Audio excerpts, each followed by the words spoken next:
E vamos lá, Supremo Tribunal Federal está discutindo uma absurda ampliação do foro privilegiado, inclusive para ex-presidente da República, por que será, né? No mundo inteiro, eu não me lembro assim, de um país que tenha foro privilegiado para tanta gente, né? Por prerrogativa de função, para tanta gente. Entra um monte de gente no foro privilegiado.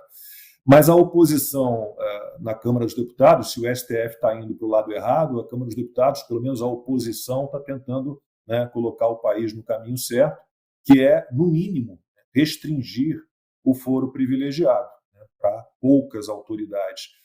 O presidente da Câmara, o Arthur Lira, bem ensaboado, ele não é um apaixonado pela ideia, mas disse que pode discutir o assunto se houver amplo apoio dos deputados e o aval do Senado.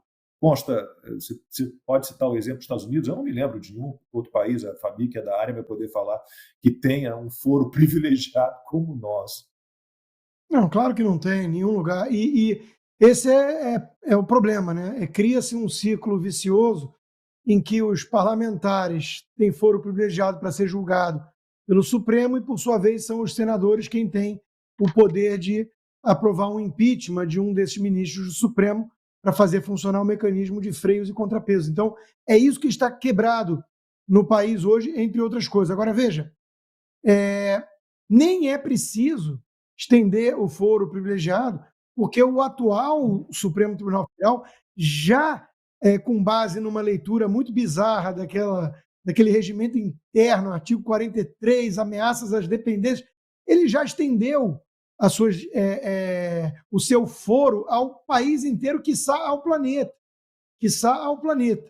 Se acontece uma coisa em Roma, se acontece uma coisa em Lisboa, se acontece uma coisa em Oxford, a Polícia Federal é acionada pelo STF para averiguar, né? Então, não precisa mais aprovar isso. É óbvio que eles estão querendo aprovar, inclusive para ex-presidente, para dar um verniz de legalidade ao que eles pretendem fazer, que é prender Jair Bolsonaro com base em nada.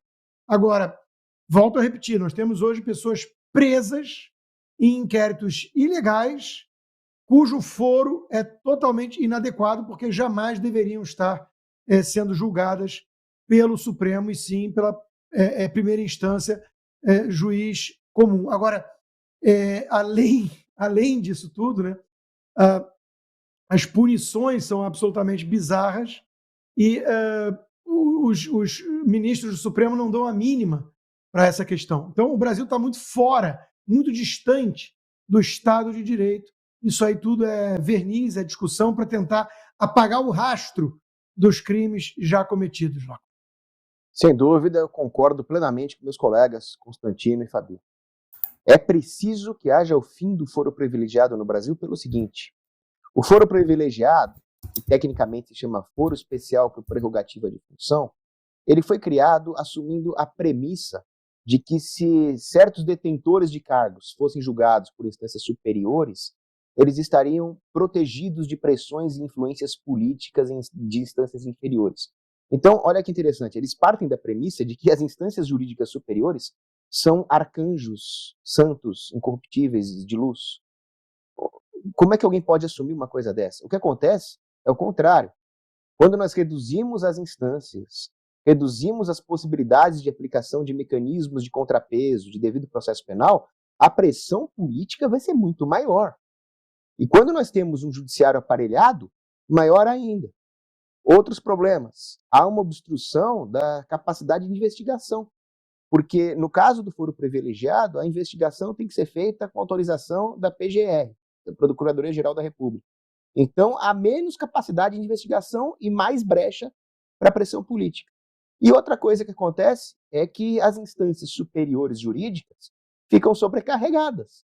Fica julgando qualquer casinho que acontece com o governador, com o juiz, quando deveria julgar realmente os assuntos pertinentes à aplicação do direito constitucional, que é a função das instâncias mais superiores. Então, o que deveria acontecer? O que acontece, como o Consta falou, nos outros países. Cada um é julgado pelo delito que é acusado nos tribunais, como qualquer pessoa. Ah, mas ele exerce uma função pública. Ok, e daí? Ele vai ser julgado como um cidadão que cometeu um delito, seja ele no direito público ou no direito privado. Acabou. Agora, o que acontece no Brasil é que o foro privilegiado ele é usado quando é contra alguém, quando é alguém da direita que está sendo julgado, é usado para tirar as instâncias para ele recorrer. Quando é alguém de esquerda, é usado para ele não estar sujeito ao crivo da lei. E quando é um cidadão comum, vítima de prisão política, ele vai parar na instância superior com ou sem foro privilegiado. Então não tem lei, é uma bagunça, é politicagem, e não é uma solução definitiva, mas é uma solução necessária acabar com o foro privilegiado. De segunda a sexta, às 20 horas, horário de Brasília.